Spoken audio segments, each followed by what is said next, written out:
Shengsi, wala na akong silbi. Naapektuhan ka na. Hindi totoo yan. Papa, kung hindi dahil sa'yo, patay na ako. Malapit na ang ospital. Kapit ka lang pa.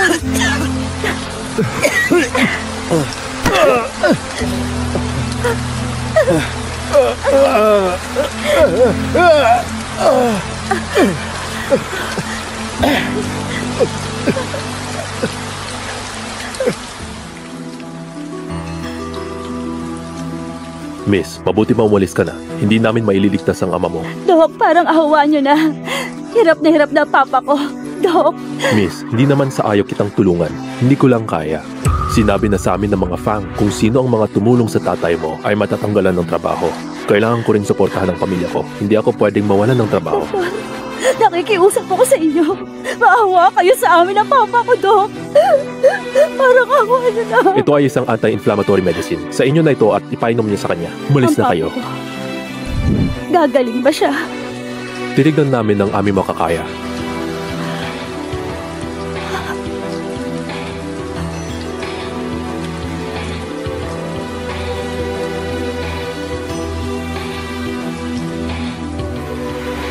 Ano ba naman to? Bakit hindi nila tayo pinapatahimik?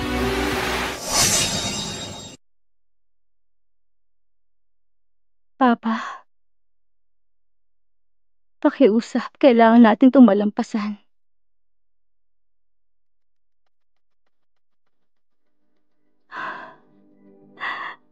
Pa, gising ka na.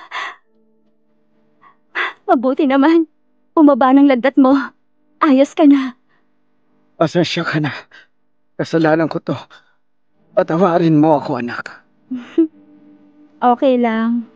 Kayo ang pinakamabuting ama sa buong mundo.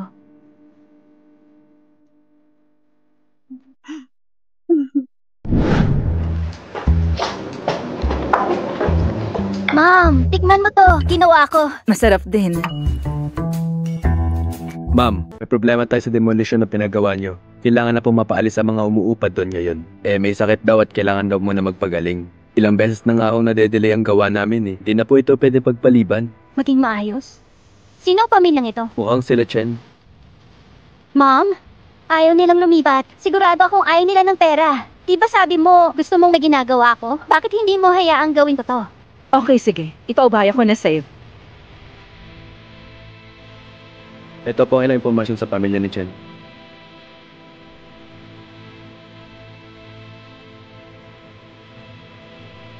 Ah, sila nga.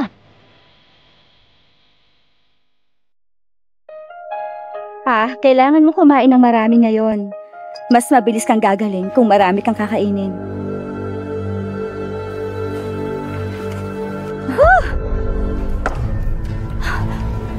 Bakit ang baho ng amoy dito? Ah, ito palang tambakan ng basura. Anong ginagawa mo dito? Shengzi, nandito ako para sabihing umalis ka. Sino nagsabing manatili ka dito? Alam ko ikaw ang may utos na huwag gamutin ng papa ko sa ospital. Kailangan niya magpagaling. Ano pa bang gusto niyong gawin namin? Shengzi, ito ang lupain ng pamilya Fang. Naging mabait kami na pinatira ka rito. Magpasalamat ka na lang. Huwag kang maging walang hiya. Sandali. Hinihimay pa namin ang construction. Miss Fang, maaari mo ba kami bigyan ng ilang araw pa? Hindi kami aalis. Hindi niyo kami pwedeng paalisin. May sakit ng papa ko at pamamahay namin to. Wala kayong karapatang paalisin kami dito. Sino may sabi? Halina kayo rito. Tara na! Alisin niyo na ang basurang ito. Paalisin na sila! Wag! Parang awa niyo na! Huwag niyo saktan ang anak ko! Itigil niyo yan! Makikiusap ako, palayain niyo ang aking anak!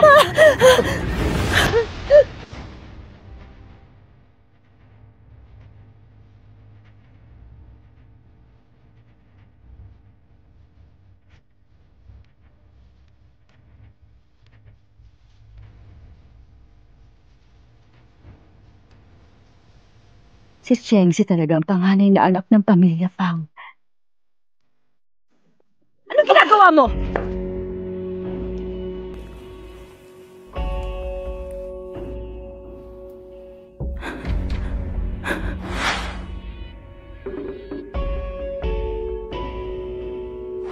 Yan.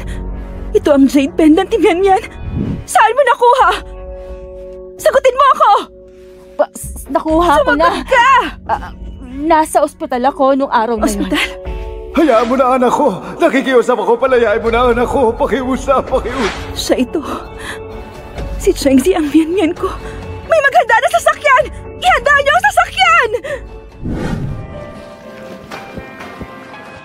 Bakit? Gusto mo akong saktan? Halika, suntukin mo ako. Nalinis na ang lahat ng mga basura rito. Halina kayo rito. Ilabas niyo na ang matandang ito. Huwag niyo itama yung tatay ko! Huwag! Chengzi! Parang ahuan niyo na!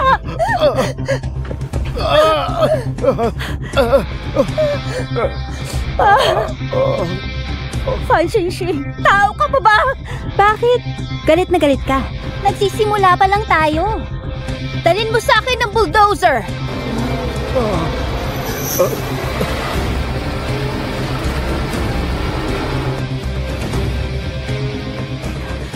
Hindi ko hahayaang sirain yung lugar na to. Gusto niyang mamatay.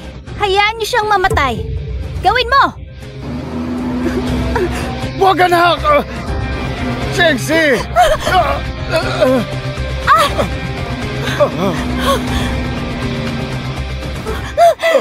Chengzi! Chengzi!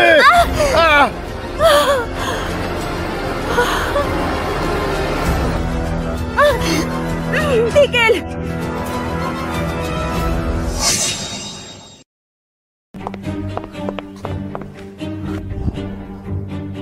Mom! Anong ginagawa Kung mo hindi ako dito? dumating, baka mas malala pa ang nangyari. Kung ayaw nilang umalis, hindi natin sila mapipilit. Wala naman silang mga kwenta. Kung mamamatay sila, sige lang. Anong sayang? Ano pinagsasabi mo? Mom!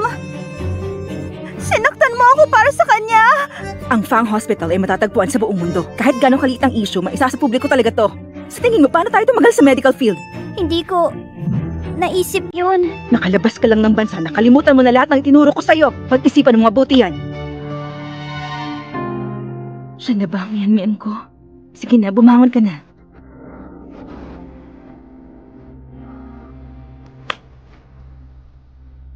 Hindi kami nagmamandali sa demolisyon. Hihintayin namin kung may malilipatan kayo. Maraming salamat, Mrs. Lin.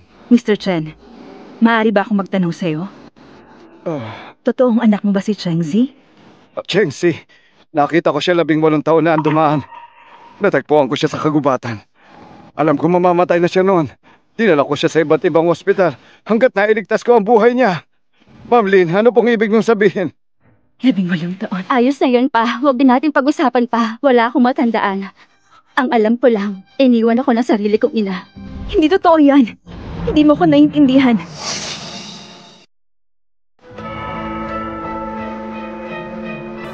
Ma'am Lin, ano pong ibig mong sabihin?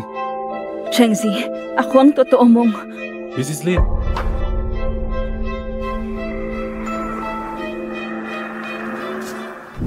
May balita ba tungkol sa anak ko? Yan. Nasaan si Yan? Xingxing, wala akong silbi sa'yo. Hindi kita mabigyan ng magarang buhay. Pero huwag kang mag-alala, tutulungan ka ni nanay na makuha ang lahat ng gusto mo. Ma'am, si Xingxing po talaga ang totoong anak ninyo. Ano bang sinasabi mo? Hindi ba siya ang anak mo? Sa katunayan, si Xingxing ang nakita ko sa gubat 18 years ago. Hindi ko siya tunay na anak. Nang mahanap ko siya, sobrang hina niya. Mukhang kaka-opera lang niya pero Pero itong jade pendant, nung nakita ko siya, nakasuot ito sa kanya. Di ba sabi mo nasa ospital siya? May sinasabi ako nun sa inyo pero nagmamadali po kayong umalis. Nasa ospital ako, nakita ko yung jade pendant sa inyo at dun ko naalala yon. Gusto kong makasigurado, gusto kong malaman kung saan ako. Na anak ko. Talaga si Jingqing? Opo, ma'am. Totoong anak mo talaga si Xingxing. Halika nga dito. Hayaan mo si Mama na pagmasdan ka. Mommy, ikaw talaga at wala nang iba ang tunay kong nanay. Hinanap kita ng 18 taon. Nandito ka lang pala sa tabi ko. Mian, miss na miss ka na ni Mama. Mommy! Huwag mo kong hawakan! Ano bang gusto mo? Xingxing, may sasabihin ako sa'yo. Sa katunayan, hindi ka tunay na anak ni Mr. Lin. Paano kaya yun? Diba sinabi mo na sinundo mo ako? Alam ko na. Gusto mo ng pera, tama? Xingxing, bakit ko naman kailangan ng pera? Totoong sinabi ko. Alam kong doon pa man ay gusto mo na maging tunay kang Miss Fang. Kaya naman ginawa ko lang yon na magsinungaling para rin sa'yo. Talagang hindi ako tunay na anak ni Mommy? Alamin mo kung sino ang tunay na Fang Mian. Sino to? Sabihin mo dali! Nakita ko ang kwintas na yon sa loob ng ospital. At ang nandun lang sa labi nun ay sina Chengxi at Cheng Jian. Paano kaya yun? Si Chengxi ang tunay na Fang Mian? Paano kaya nangyari yun? Yung mabahong pulubi? Paano siya magiging Miss Fang? Mabuti na lang at nasabihan ko si Mr. Lee kaagad nang may balita kay Miss Fang. Kung hindi, nalaman na nilang totoo. Pero natatakot ako. Baka malaman pa rin ni Madam. Hindi ko hahayaang malaman ni Mommy.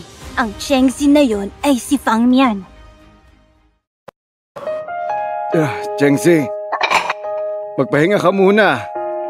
Bukas na tayo maglilinis.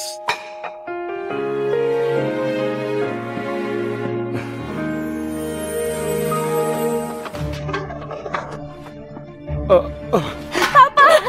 Itiwan niyo siya! Ano ba ginagawa ninyo? Papa! Ano ba ginagawa niyo? Inutusan kami ng pamilyang Fang. Kailangan maklaro ang lugar na to. Kaninang umaga lang sinabi ni Mrs. Lin na aalis kami kapag may malilipatan na. Oo nga, nagkakamali ata kayo. Klaro at malinaw ang utos sa amin. Walang bagay na mali dito. Binabawi na ba nila ngayon ang sinabi nila? Tahanan namin ito. Hindi niyo pwede Anong tahanan? Sa mga Fang ito. Ayaw niyo sumunod? Walang sisihan. Sige na, layas! Sobra na kayo. Wala kang karapatan. Dapat lang kayong apihin. Alam nyo, mas makakabuti sa inyo. Kapag nalaman pa nila na andito pa kayo, kami ang mapapahamak sa inyo. Ganda naman nito. Medical card ng papa ko yan. Akin na! Chengxi! Ano bang problema mo? Sige, i-demolish niyo to. Pero huwag niyo sasaktan ng anak ko. Hindi ako papayag! Huwag niyo saktan ang papa ko!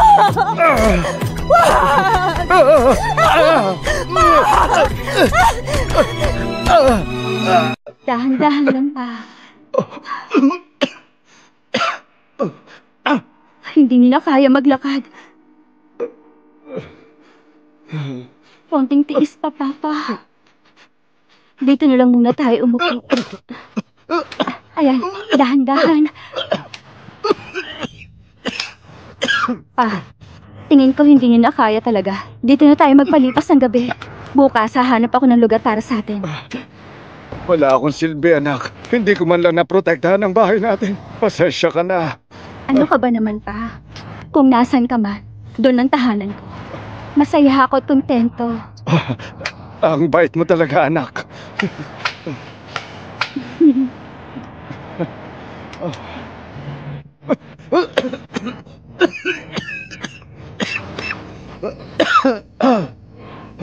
Pa, naubusan na tayo ng tubig. Ikukuha muna kita, ha?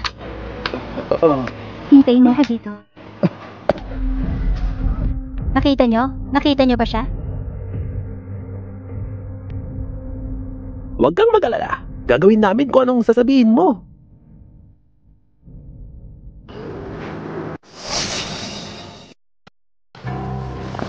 Ay, Miss Maganda! Anong gusto nyo? Alam mo bang nandito ka sa teritoryo namin? Sino ang nagbigay sa inyo ng pahintulot na Pampublikong pumunta lugar dito? to. Bakit ako bawal dito? Alam mo ba mga patakaran dito? Kami ang mga boss sa lugar na to. Ay, pahimanhin po sa inyo. Hindi po alam ng anak ko ang ginagawa niya. Huwag na lang kayo makipagtalo sa kanya. Wala na kasi kaming bahay . Wala rin kaming mahanap na matutuluyan. Kaya dito sana muna kami matutulog. Alis din naman kami bukas. Eto. Ibili nyo na sigarilyo. Tanggapin nyo na yan. Uy, ayos to ah. Sige, sa akin na yan. Pero, Malamig ngayon. Baka naman pwedeng arbon na muna namin ang anak ko ngayong gabi. Umalis ka! Umalis ka sa harap ko! Huwag mo siyang hawakan! Huwag mo kami lalapitan!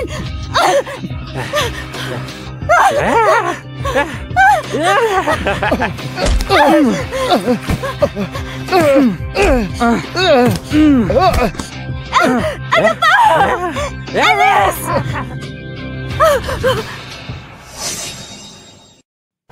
Lumayo ka sa akin! Walang hiya ka!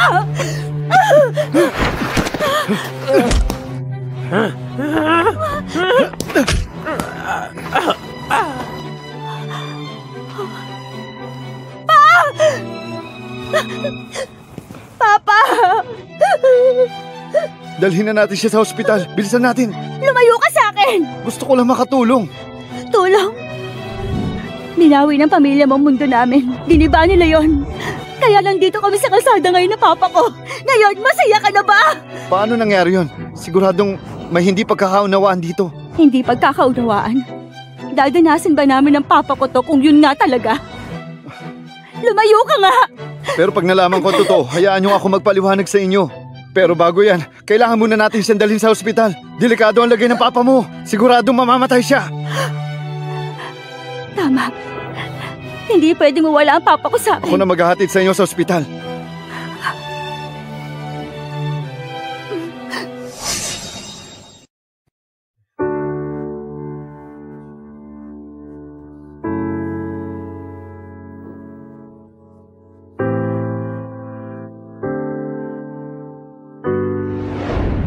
May slight head injury siya. Nawala ng malay ang pasyente. Pero okay na siya, huwag kang mag-alala. Doc, gusto ko lang malaman. Magagamot niyo po ba ang paa ng papa ko? Sa totoo lang, masyado na itong matagal. May necrosis na. Kailangan ng putulin. Pero sa kondisyon niya, baka hindi niya kayanin. Kailangan niya magpalakas. Kung hindi man, magiging peligroso ang operasyon. Life-threatening to. Naiintindihan ko. Salamat, Doc. Sa palagay ko, mas maganda dito muna ang papa mo. Ako nang bahala sa mga gastusin. Mr. Fang, alam ko mabuti kang tao. Baka pwede niyo kaming pahiramin ng pera. Kailangan maoperahan ng papa ko. Huwag kang mag-alala, babayaran kita. Pipirma ako sa kasunduan. Hindi na kailangan. Ako nang bahala magbigay mamaya. Hindi. Kailangan ng kasunduan.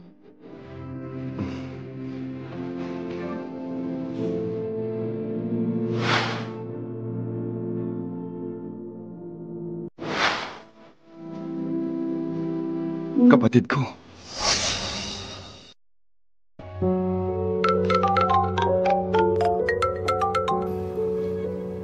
Hello, bakit?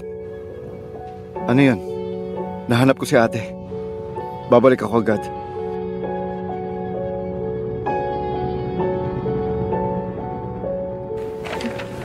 Heto na. Tama pala. Naghahanap kami ng nurse sa ospital. Kung gusto mo, pwede ka magtrabaho dito. Bukod sa maaalagaan ng papa mo sa ospital, makakapag-ipon ka pa ng pera pampayad kay Jinian. Sige, payag ako. Okay, aayusin ko agad.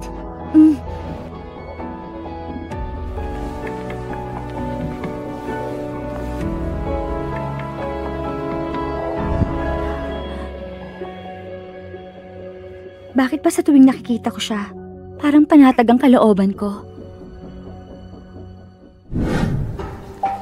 Ma'am, nasan yung kapatid ko? Kuya, ako si Mian Mian. Ako ang tunay mong kapatid. Sigurado ka ba?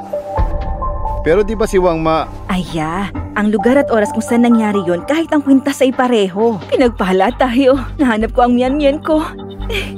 Salamat sa kwintas na ito at nahanap ko siya. Alam mong hinahanap ka na namin. Pero ni minsan hindi mo binanggit yun sa amin, ha? Sir, hindi ko rin po alam yon. Si Xing ay si Mian-Mian. Kamakailan ko lang dinatagpuan ng kwintas. Ma'am, mas maganda siguro kung mag-paternity test tayo. Hindi na kailangan ng paternity test. Napatunayan na dahil sa kwenta si Ching Ching. Oo, kuya. Hindi ka ba naniniwala sa akin?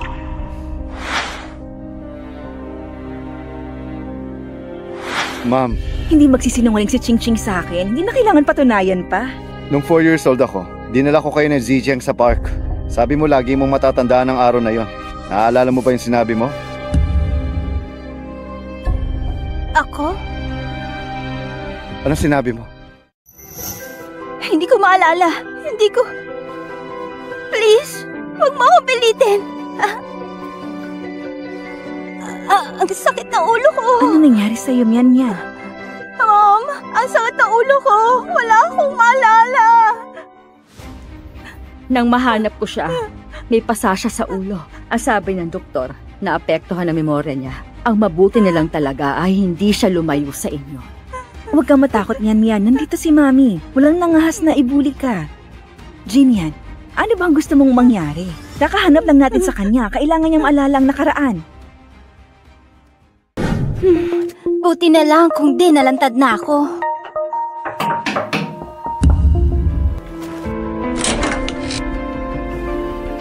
Anong ginagawa mo dito? Pinademolish mo ang bahay nila Chengzi, di ba? Pinademolish mo ang bahay nila Chengzi, di ba? Siya ba yon? May sinasabi ba siya sa'yo? Kuya, kapatid mo ko. Paano mo siya mapagtitiwalaan at hindi ako? Walang pakialam si ma'am sa mga bagay na ganito. Kung hindi ikaw, sino pa ba? Alam kong ikaw ang nag-utos para ipademolish ang bahay nila Chengzi. Kung hindi dahil sa'yo, hindi nila mararanasan yon. Pina-assign ko na siya sa hospital natin. Sisimula ka na mag-internship bukas. Subukan mong pahirapan siya. Pero... Matuto ka nga makinig sa akin. Chengzi, paano mo napilit ang kapatid ko? Gusto mo yatang mamatay. Dalhin mo to para ipa-DNA test. Mr. Fang, pinaghihinalaan mo po ba si Miss Fang? Hintayin natin ang resulta. Doon ko malalaman. Tandaan mo, walang makakaalam nito kahit sino. Opo.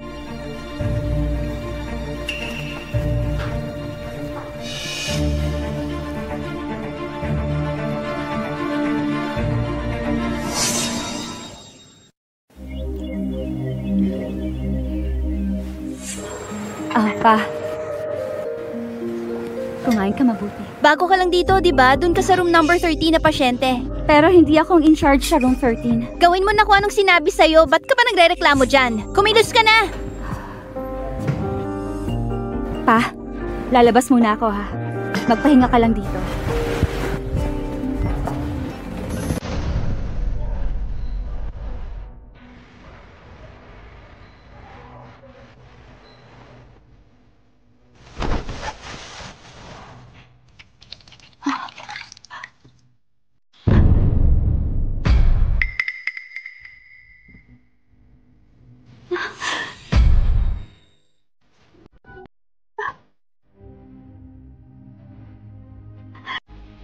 Palabasin mo ako dito! Sinusunod ko ang mga patakaran ng ospital, syempre. Chengzi, matapang ka talaga. Ang lakas ng loob mong pumasok sa silid ng isang pasyenteng nakakahawa. Hindi ko yung ginawa. Gusto mo bang mabuhay ng mahaba? Hindi ako gustong pumasok. Ikaw? Sinadya mo akong papasukin dito. Talaga? Paano mo nalaman? Meron ka bang pruweba? Pumasok siya sa kwartong ito. Nakipag-ugnayan siya sa pasyente. Nahawa siguro siya. Sige at dalhin niyo na siya.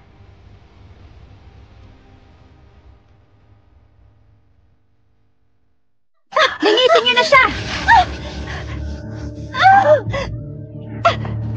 Tama na! Tigilan niyo ako! Ano bang problema? Chengzi, tinutulungan nga kita. Kung magkakasakit ka talaga, hindi ka basta-basta magiging malinis. Wala akong sakit! Bitiwan niyo ako! Linisin niyo yan! Siguraduhin niyong malinis yan!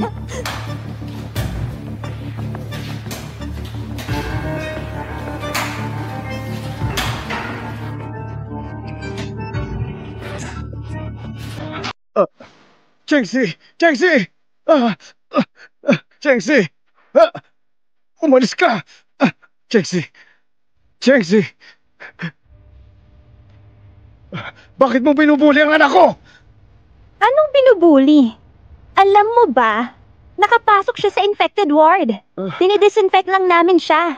Payo ko sa'yo, mas mabuting umalis ka na at huwag mong hayaang mahawa ka niya. Chengzi, ayos ka lang ba? Okay lang ako pa.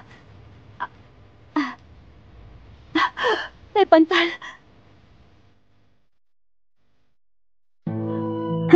May pantal. Sabi ko sa'yo may sakit siya. Chengzi, wag mo akong sisihin ngayon. Ayon sa mga regulasyon ng ospital, ang mga nakakahawang pasyente dapat makwarantin siya. Ilak niyo siya dito. Bawal siyang lumabas at walang pwedeng makapasok. Hindi. Malubha ang sakit niya kung ganon. Kung nakakulong lang siya dyan, mamamatay siya. Nasa kanya na kung mamamatay siya o hindi. Kung gusto mong manatili sa kanya, sumama ka. Pa, umalis ka na. Pabayaan mo na ako! Hindi ako aalis! Nandito ako para alagaan ka. Pa, nakikiusap ako. Ayos lang ako. Bata pa ako. Kayaw magpagaling yung kondisyon ninyo. Kapag mahawaan kita, mamamatay ka. Kung paalisin mo ko, tatalon ako dyan, tandaan mo! Papa! Ikaw lang ang anak ko. At kung may mangyari sa'yo masama, ayoko na rin mabuhay! Anong palabas to? Parang isang love story ng mag-ama. Dahil gusto mong mamatay, ibibigay ko ang hiling mo.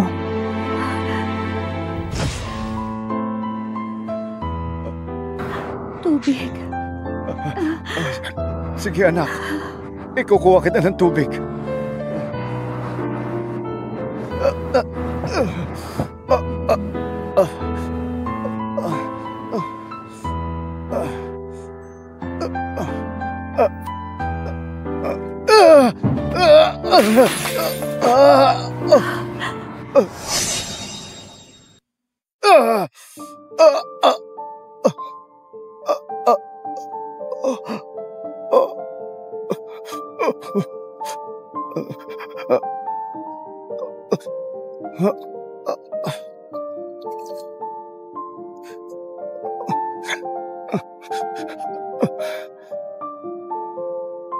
Anak ko, uminom ka na. Ito na ang tubig, oh.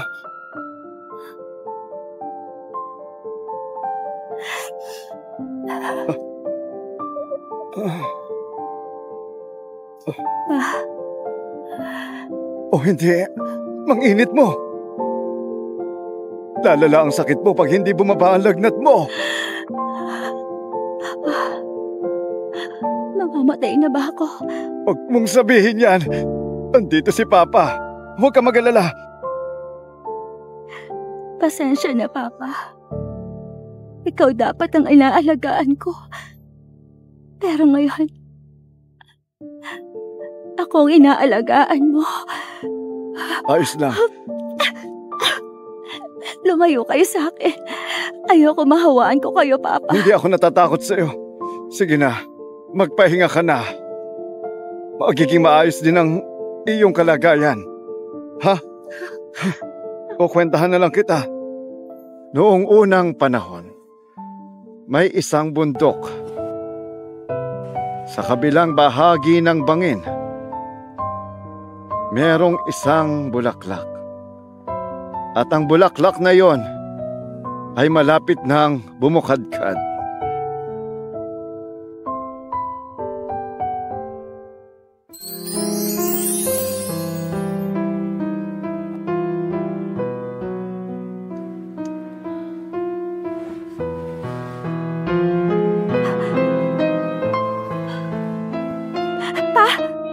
Gumising kayo!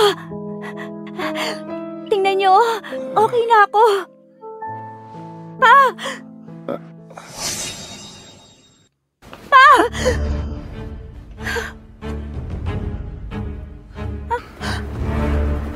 Hindi maaari. Siguradong nahawa siya sa akin. Tulungan niyo ako! Tulong! Miss Fang, alam niyo ba, mukhang nakaligtas si Chengzi. Palabas na siya ngayon. At nakaligtas pala ang babaeng ito. Ang swerte niya talaga. Miss Fang, ano ang dapat nating gawin ngayon? Ospital ito, ma'am. Ayokong mangyaring malaman pa to ni Madam. Titingnan ko.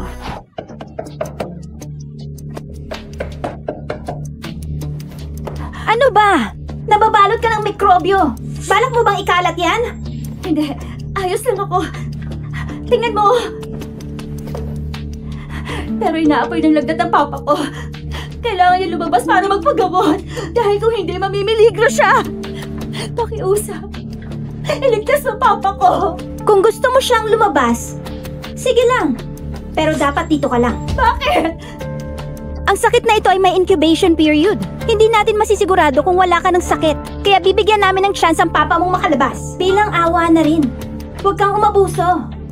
Chengzi, pag-isipan mo ng mabuti. Gusto mo bang manatili dito ang iyong ama at mamatay? O palabasin siya? Pumili ka. Pinapangako ko. Hindi ako aalis dito. Pero pakiusap. Oras na makalabas ang papa ko, huwag mo siyang pahihirapan.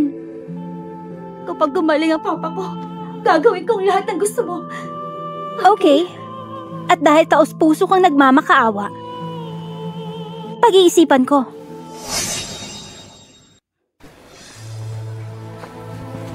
Papa? Pa?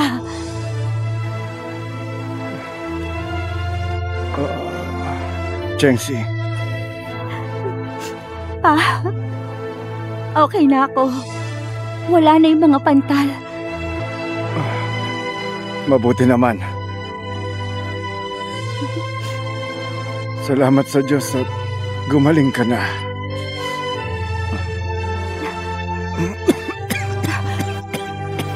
Okay lang pa. Huwag na kayo magsalita. Pangako ko sa'yo. Dito lang ako. Kayo ang kailangan lumabas. Hindi. Sasamahan kita. Dito lang ako sa'yo. Hindi pa. Makinig kayo. Sinabi ko sa kanila ang lahat. Sabi nila, pagmamasdan nila ang kondisyon ko. Pero kayo kailangan yung lumabas. Huwag kayong mag-alala. Dadaling kayo kapag lumabas kayo dito. At pagkalabas ko, magkakasama ulit tayong dalawa.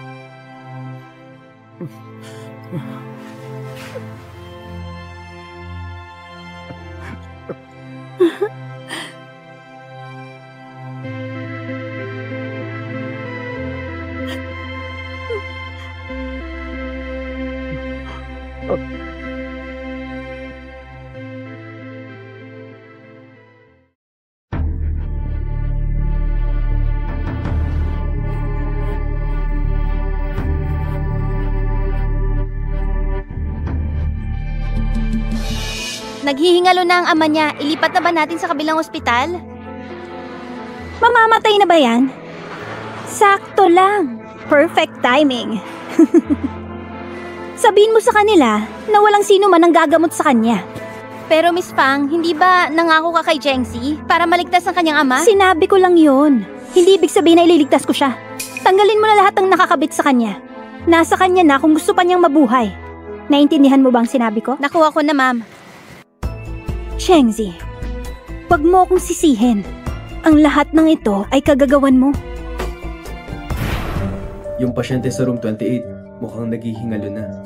Kung di ako nagkakamali, siya ang pangalan niya. Siya raw yung nang-insulto kay Miss Fang eh. Pinag-utos nga ni Miss Fang na tanggalin lahat ng equipment sa katawan niyan. Palagay ko, di na rin niya magtatagal. Room 28. Chen! Palabasin niyo ako!